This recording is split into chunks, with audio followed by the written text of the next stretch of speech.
The first move was a dare. Just a simple, stupid dare. She should have ignored it. The message popped up at 3:17 a.m., glowing on her cracked phone screen like a curse. Move the book on your shelf. If you don't, someone dies. No number. No name, just white text on a black screen. Some kind of burner app that vanished when she tried to trace it. At first, Ava thought it was a prank. She almost laughed.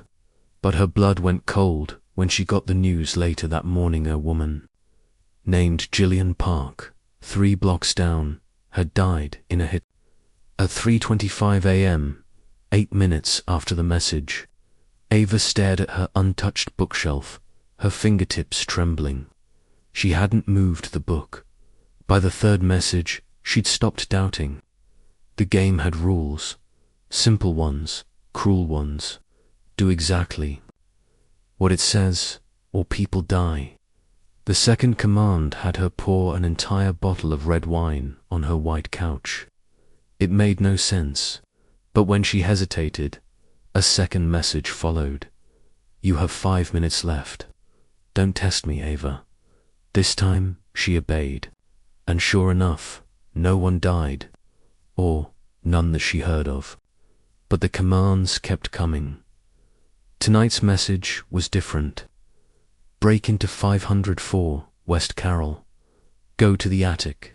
Do not call the police. No threats, no timer, just that. She stood outside the building now, hoodie up, hands sweating around a pair of cheap bolt cutters she'd bought with shaking hands. The apartment complex had once been luxury, now abandoned, windows boarded up, its upper floors choked with vines. It looked like a place nightmares came to hibernate. Still, Ava stepped through the broken side gate and slipped inside. She'd barely made it to the second floor when her phone buzzed again. Another message. Someone is already inside. Do not speak. Do not let them see your face. Complete your task. Her heart kicked into panic. Was this real? A game? A setup? She tried to retreat, but the stairwell behind her groaned. Someone else was coming up, fast. She dashed forward, slipping into a dark corridor, clutching the shadows like armor. 1. Door hung, crooked Unit 5A. The attic door had to be beyond it. Inside, everything reeked of damp wood and rotten insulation. She moved fast, careful, the floorboards whining under her steps like they were tattling. In the dim moonlight, the attic entrance revealed itself. A square panel above a crooked coat rack, with a rusted string hanging down. She jumped, yanked it open, and froze. Someone else had yanked the cord from the other side. A pale face peered down from the darkness above, wide eyes, male, young. His mouth moved. No time, he whispered. They're watching us both. Ava staggered back, adrenaline flooding her limbs. Who are you? Are you part of this? The boy held up a phone, same screen, same black and white text. I'm trapped too. Before she could respond, her phone buzzed again. She looked down. Run. You spoke. Now he dies. No, wait. She screamed, lunging for the ladder, but it was too late. The boy's head snapped to the side as a sharp whiz cracked through the attic. He dropped, body crumpling in a sick thud beside her feet. No blood, no wound, just gone. Ava couldn't breathe. Her hands shook as another message appeared. Your fault. Every word matters. Want to save the next one. Move again. She backed away, but the phone screen lit once more. Next move. Cut off the lights at your mother's house. You have 20 minutes. Her mother lived across town, alone, recovering from heart surgery. Ava collapsed to the floor, torn between paralysis and action. She'd once thought she had control, that the game was bluffing, but now she knew the truth. Someone was watching every move, listening, calculating. She stood up slowly and ran. The rideshare driver didn't ask questions as she barked the address. Traffic was hell. The countdown ran through her brain like a drumbeat. When she arrived, there were 4 minutes left. She ran to the back of the house, opened the fuse box, and with a whispered apology, killed the power, then waited. Nothing happened. No alarms, no screams. Just her mother calling from inside, confused and half asleep. Ava's stomach turned. She left before she could be seen. Back home, she locked every door and collapsed on the floor, phone clutched to her chest. Maybe this would end soon. Maybe it was almost over. Then the next message came. You've leveled up. Now the choices matter more. Win or die. Next move. Tell the truth about what happened in Paris. Your friend Devon dies in 6 hours. Ava's breath caught. Paris. That was 3 years ago. She hadn't told anyone. Not even Devon. Not about the man. Not about the alley. Not about what she did to survive. She didn't even tell herself. But the timer had started. And in the corner of her screen, a new icon appeared. A blinking red eye. Recording. Then the camera turned on by itself. She screamed. Her phone's front camera glowed, capturing her face, her panic, her guilt. It was live. Someone was watching. Not someone. Everyone. Ava stared into the lens and whispered, "It wasn't an accident. I killed him," and the screen went black, until the final message of the night appeared. Good. Now play for your own life. Then the sound of footsteps echoed from the hallway outside her apartment. Not in the stairwell. Inside. Ava didn't move. She couldn't. The sound of a shoe scuffing against the wooden floor just beyond her bedroom door drained the blood from her limbs. Her phone, still in her grip, vibrated once more. No message this time, just the camera light. Switching on again. She clutched it to her chest, trying to silence the pounding in her chest. Every beat felt like a countdown. Every breath, a gamble. Then came the softest click. The door handle. Someone was on the other side. Ava dropped to the floor and rolled beneath the bed, pressing herself against the wall. Dust coated her lips. Her throat burned, but she kept silent. The door creaked open, slow, deliberate. She could hear their breathing, calm, unhurried. They were here to watch, or to kill. Maybe both. Ava's phone buzzed again. She hesitated. Then read it. Do not scream, do not run. He is not here for you yet. Watch, learn, fail, and he chooses someone else to replace. A bootstep hit the floor. Then another. Whoever it was, they didn't say a word. Just walked across her room, placed something on the desk, and turned. The steps retreated. The door closed. Silence fell again. Ava waited 10 minutes, maybe 15. Then she crawled out, her muscles trembling. On her desk sat a small box wrapped in black ribbon, and beneath it a note, "Your next clue." The truth costs blood. Inside the box was a single object, a USB drive, no label, no hint. She inserted it into her laptop with trembling fingers. The screen flickered. Then a grainy video appeared. Devon, tied to a chair, eyes swollen, lips cracked, alive. He looked directly into the camera and said, "Ava, I know what happened in Paris. I covered for you. But now you have to finish this, or we both die." Then static, then nothing. She slammed the laptop shut, heart hammering. What did he mean? Devon never even went to Paris. How could he know? Unless he was there. Unless they were never strangers. The Flashback punched through her like a storm. The rain in the alley, the slippery cobblestones, her breath fogging in terror as the man grabbed her by the wrist. The knife in his coat, the way she'd fought back, the way he'd fallen, how no one ever found the body. No one even looked, except someone had dot. Another message came. Your next move, go to Devon's apartment, bring the USB, say nothing, hide it in his piano before 6 a.m. Don't let the man in the green hoodie follow you. She checked the clock, 5:12 a.m. Her fingers trembled as she threw on her coat. She didn't know if she was trying to save Devon or destroy him. But the rules were rules. The game didn't care about questions. Only outcomes outside. The sky was bleeding into dawn. She walked fast.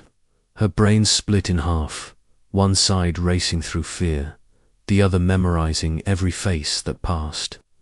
A man crossed the street behind her. She caught a flash of green hoodie. She ducked into an alley, breath heaving. He followed, slowly, casually, like he wasn't following at all. Her phone buzzed. Don't stop walking. If he touches you, you die. If you run, he chooses someone else. Keep moving. She walked, back out to the street, toward Devon's building. He was still behind her. At the gate, the buzzer didn't work. Her panic surged, but the door opened from inside, an old woman, shuffling with groceries. Ava slipped in before she noticed. She ran up the stairs, 2 at a time, until she reached Devon's floor. The lights were out. The hallway smelled like damp carpet and silence. Her fingers hesitated on the doorknob. She'd been here before. Once. Years ago. Before the silence. Before the game. Inside, the piano sat untouched beneath a white sheet. She lifted it, opened the lid, slid the USB inside, tucking it into the shadowed corner behind the hammers. Done. But, as she turned to leave, the front door creaked open. She froze. Green, Hoodie. The man stepped inside, slow, measured. He didn't look at her, didn't speak.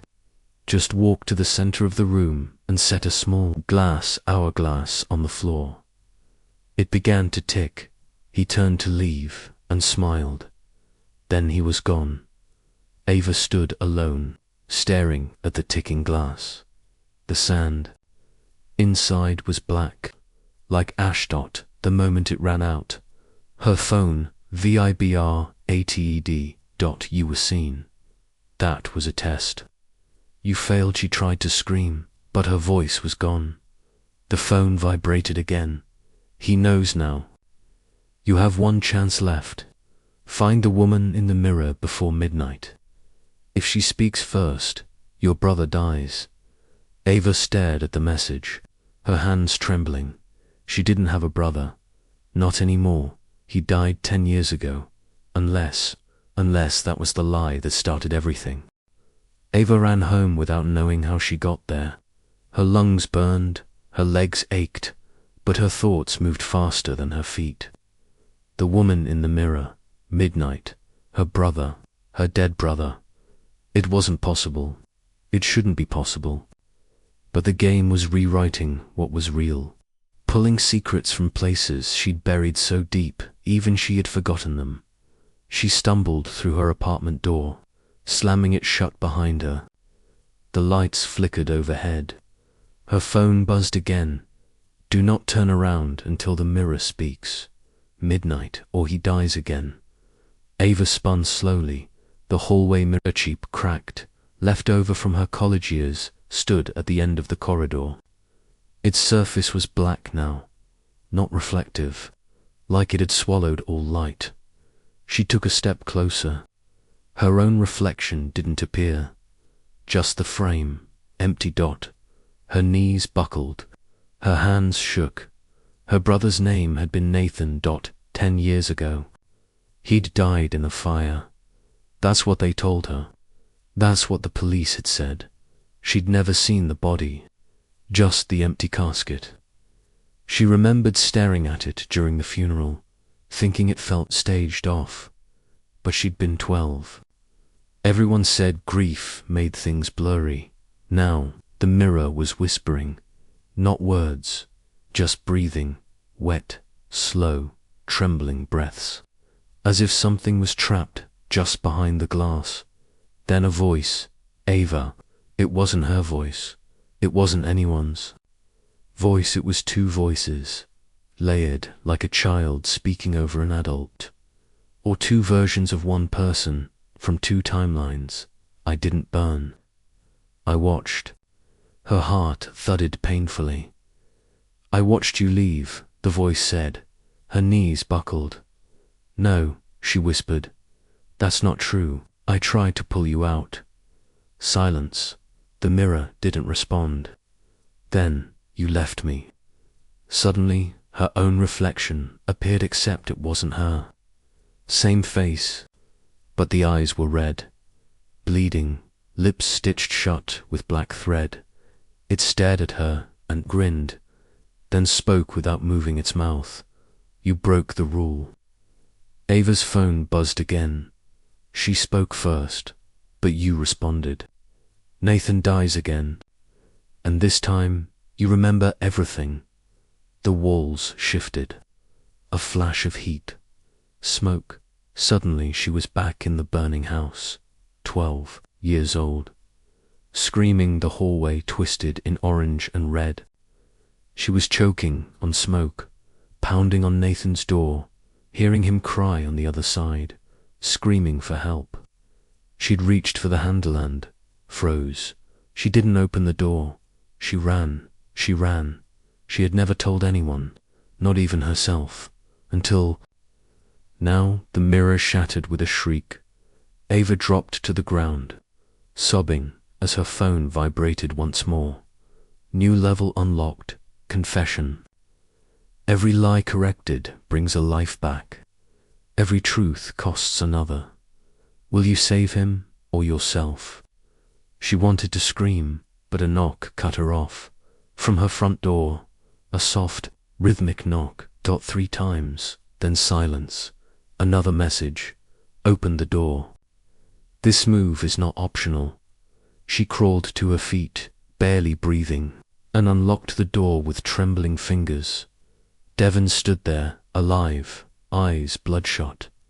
A bruise across his cheek. But alive, she gasped. Devon, he shook his head violently. No names, no questions. Just listen. He shoved something into her hands, a manila folder, thick with papers, photos, receipts. He whispered, this game, it started long before you. It's not a game, it's a test. A test for what? For guilt, he said, eyes haunted. For memory, for people like us. Ava opened the folder. Inside was a photo of a girl, 15, her hair black. Her eyes, Ava's eyes. Devon said, that's not you, but she was meant to be. Then he was gone. Her phone buzzed. That move was not allowed. Devon broke sequence. Choose, sacrifice him to reset, or follow him and abandon your next task. Either way, something dies. The screen glitched. A timer appeared. 0 hours, 19 minutes and 56 seconds. Every second blinked like a heartbeat. She stared between the door and the mirror shards on the floor. One promised answers. The other promised salvation. She chose. And the timer exploded into red light. Her ceiling cracked. A message scrawled itself onto her wall in blood. Congratulations, you just woke the real player. Then her lights died, and a new countdown began. This one in reverse. Cold, metallic, moves remaining 3. The apartment was dead. Not just silent, dead. The walls, once just walls, felt like eyes now, watching. The digital countdown pulsed in red on every screen in her apartment TV, microwave, even her shattered mirror. Moves remaining. 3. It wasn't just a game anymore. She could feel it tightening around her like a noose. Every breath was a choice, every step a consequence. Her phone lit up again. Next move, go to your father's grave. Dig 6 inches to the left. Bring what you find to the woman with no name. You have 44 minutes. Her father had died when she was 16, or so she was told. He'd left behind nothing but debt and scars, and a closed casket. Ava had never questioned it, not out loud, but now something inside her stirred. A cold knot of dread. She ran no taxis, no ride shares. She didn't want anyone else involved. Not again. She reached the cemetery just as the rain started, thin and cold. Her shoes sank into wet grass as she found the grave. Samuel Morin, devoted father, lost too soon. A lie Ava knew. Now that every inscription on stone was a lie, she counted 6 inches to the left and dropped to her knees. The shovel was waiting for her, lying flat on the soil. It hadn't been there before. She didn't question it. She dug. The soil was loose, damp. It gave way fast, too fast, like someone had done this before. 6 inches down, she hit something solid. Not wood, not metal, not plastic. She scraped it clean. A black, sealed container. No markings, no lock. Just a thin red ribbon tied around it, soaked in the rain. She opened it. Inside was a necklace. Her mother's, except her mother was still alive, wasn't she? The moment Ava touched it, her phone buzzed again. Next, take it to the woman with no name. She waits where the train never stops. Do not speak until she bleeds. You have 29 minutes. Ava ran through the storm, her legs trembling. Her breath came in gasps. The streets blurred around her. Time was a noose now, tighter with every second. She reached the abandoned metro station beneath 9th and Law. It was boarded up, or should have been, but tonight the gates stood open. She stepped inside. Every tile echoed. The silence was thicker than the air, and at the far end of the platform stood a woman in grey. No eyes, no mouth, no dot, just skin stretched smooth across where her features should be. Ava's knees buckled. She stepped closer, holding out the necklace. The woman tilted her head, then took it, held it close, and bled. A thin red line opened across her empty face, like a tear forming where her eyes should be. Ava stared in horror as the woman nodded once, then collapsed into dust. Her phone buzzed. Again, one move left. Then the platform lit up, floodlights clicking on one by one, and Ava saw them all around her. In the shadows, people standing still, dozens, maybe, more. Every one of them holding a phone, every screen blinking the same words. Final move belongs to you, A. New message came. Choose one. Reveal your final truth. Let the watchers decide. Her hands trembled. She whispered, "What truth?" The answer came instantly. The one that started the game. The one you locked behind your first lie. Speak it, and the game ends. But if it isn't the right one, someone you love dies in your place. Ava looked around. Faces she thought were gone. Devon, her mother, even Nathan, all frozen. Waiting, she closed her eyes and remembered. Not Paris, not the fire. Before that, the summer she was 11, the forest behind her house, the friend who never came back. The story she told her parents. I never told anyone, she whispered to the phone. But I was there when Maya died. I pushed her. I didn't mean to. But I ran. I let them think she got lost. The phone didn't vibrate. Instead, every other phone in the crowd blinked once, then died. All of them, the watchers vanished, one by one, like shadows blown by wind. Ava stood alone again, breathing, by free. Then the final message came. Truth accepted. Game complete. She collapsed to her knees, sobbing, until a second message appeared. New player detected. Restarting game. Then her phone camera switched on, but it wasn't showing her. It was showing someone else. A little boy, 10, maybe 11, sitting in a room, staring at his phone, as a new message appeared on his screen. Move the cup if you don't. Someone dies.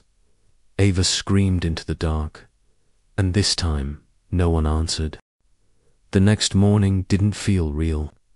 The sun rose like it hadn't watched her scream through the night.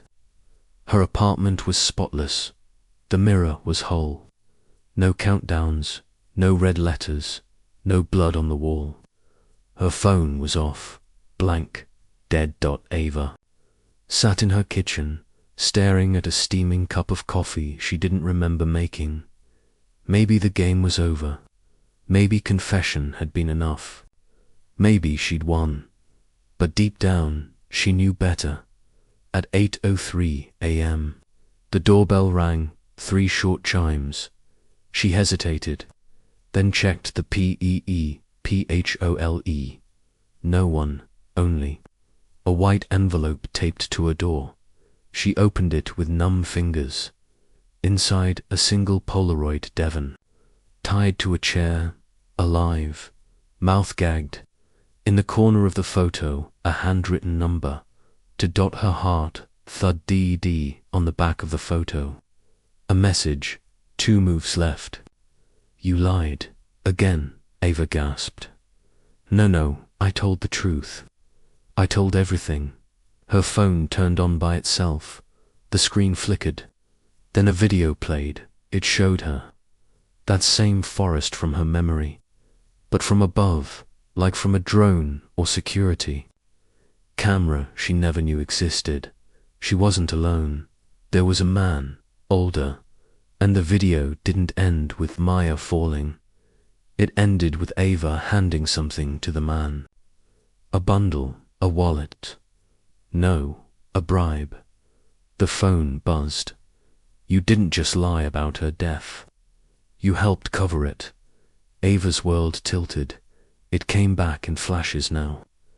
Maya was alive after the fall. She'd begged Ava to get help.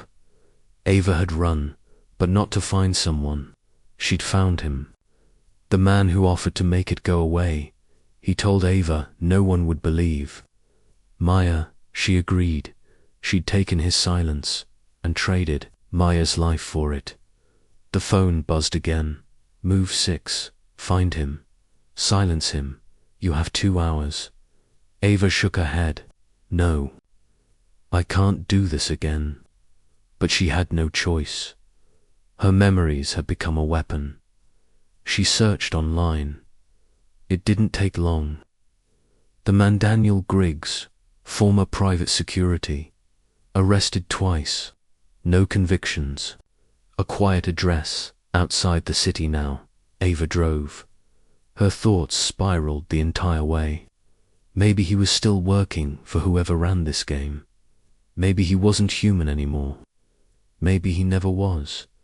She reached the cabin in the woods, just past noon. The air smelled like ash and pine. Her footsteps crunched over old leaves. The door was unlocked. Inside was a table. 1 chair and him, older, grayer, sitting in the dark, like he'd been waiting. You remember me, he said. No surprise in his voice. Ava stepped forward. Why did you help me? He didn't answer. Instead, he held up his phone, Same interface. Black screen. White text. She's not the only one playing. Ava's breath caught. You're in the game too, he nodded. We all are. Those of us who made choices they couldn't forgive.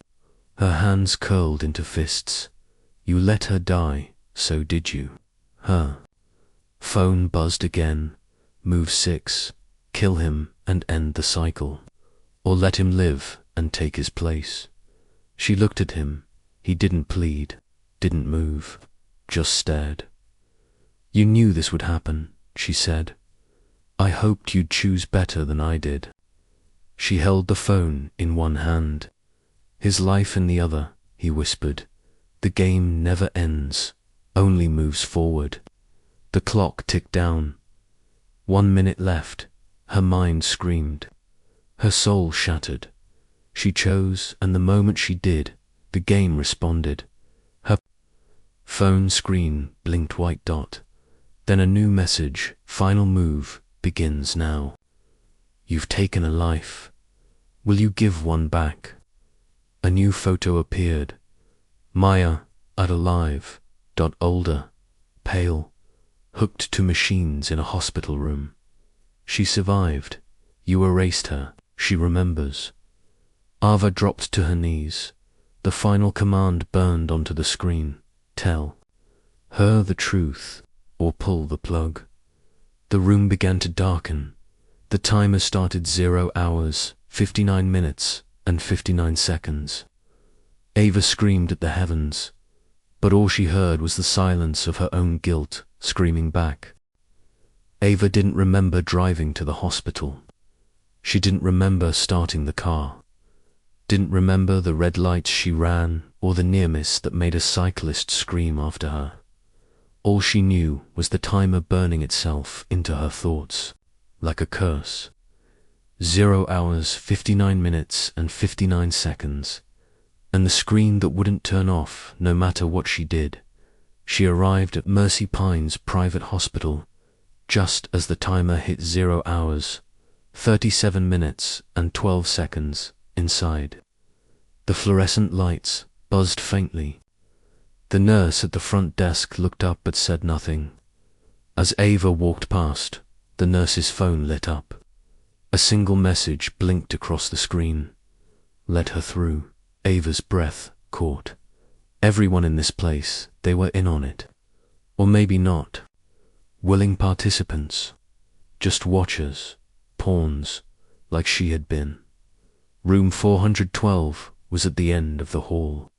She reached it slowly, her hand trembling on the doorknob inside.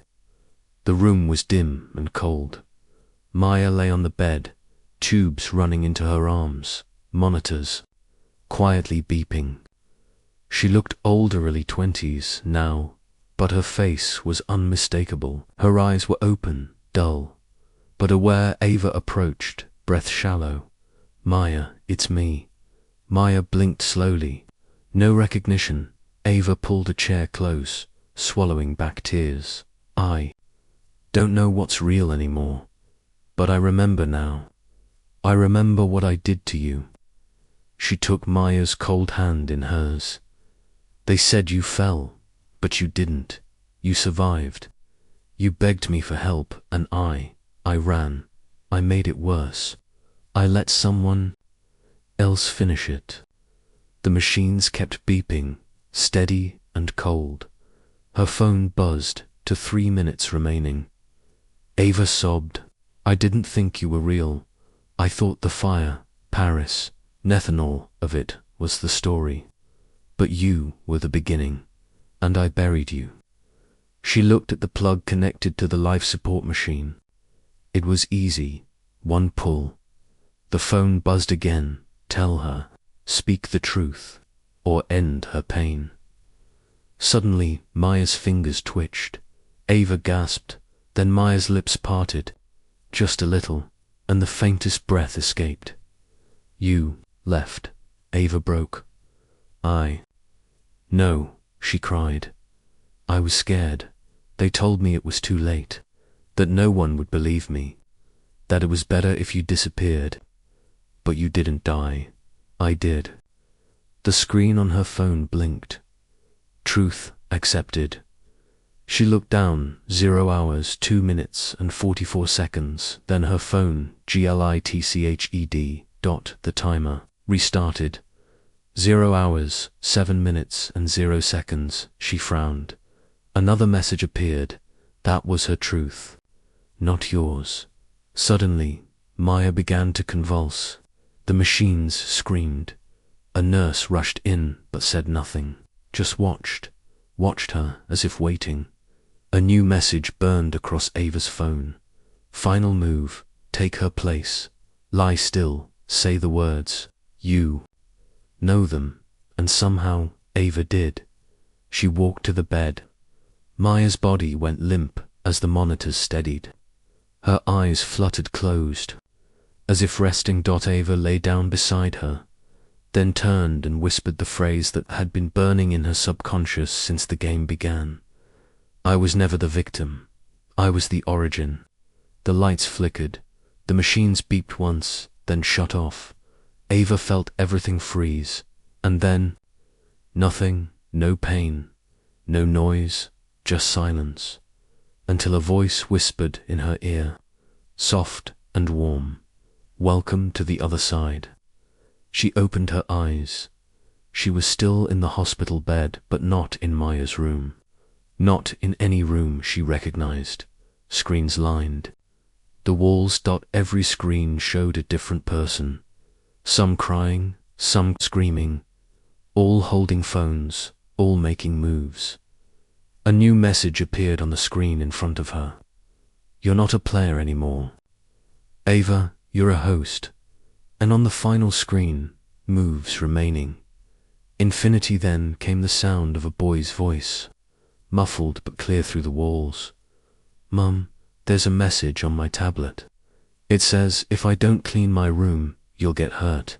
Is that a joke?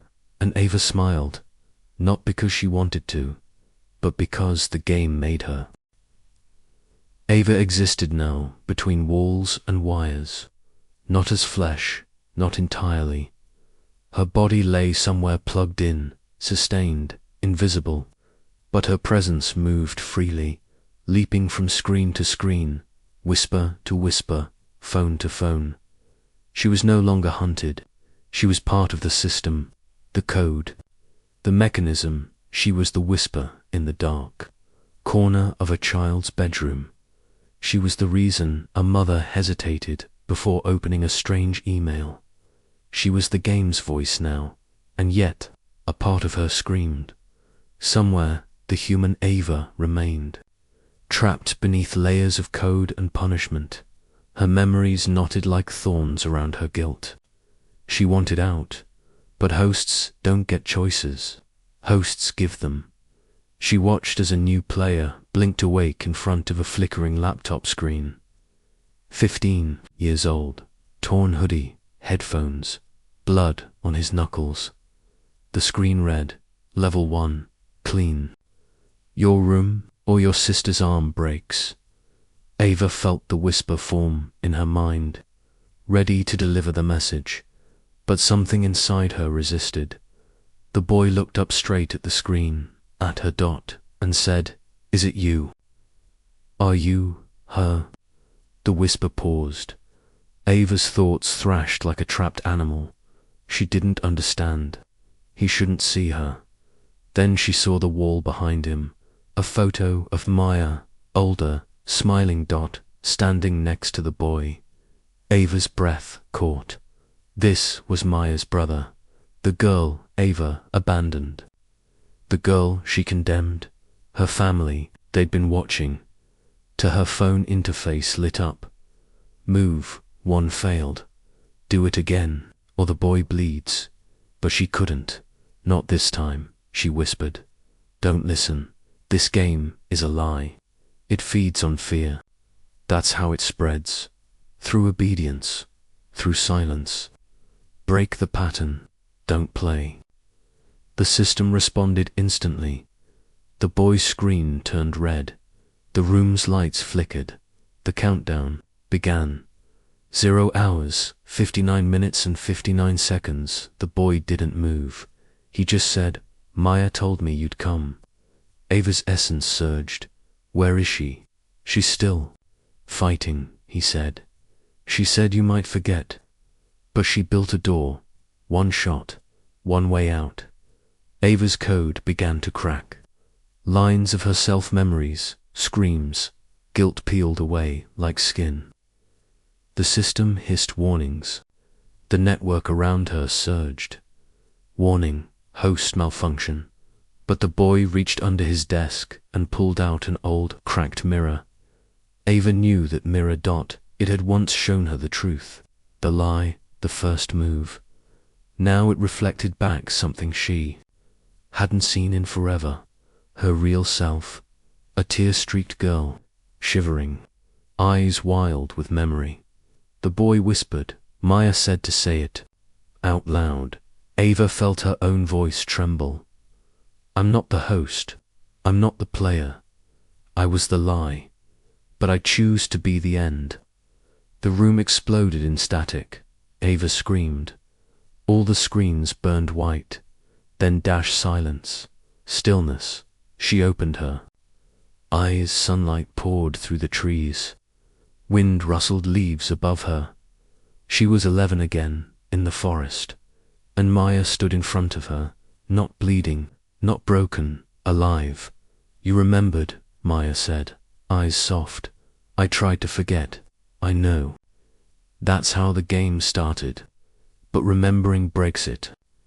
Ava collapsed into her, sobbing. They stayed there for what felt like forever. Then, slowly, the forest faded. So did Maya, and the voice returned. Not cruel, not mechanical, soft. "You win, you all do. The game has ended." Ava opened her eyes once more. She was in a hospital bed. Really, this time. Machines humming gently. Devon sat in the chair beside her, asleep, on the table beside him. Her phone rested blank. No messages, no countdown. She reached for it and smiled, free. But as she looked out the window, far across the city, another child picked up a phone. A strange message blinked to life. "Move the cup. If you don't, someone dies." Except this time, Ava wasn't there to whisper it. This time, the boy looked at the screen and walked away.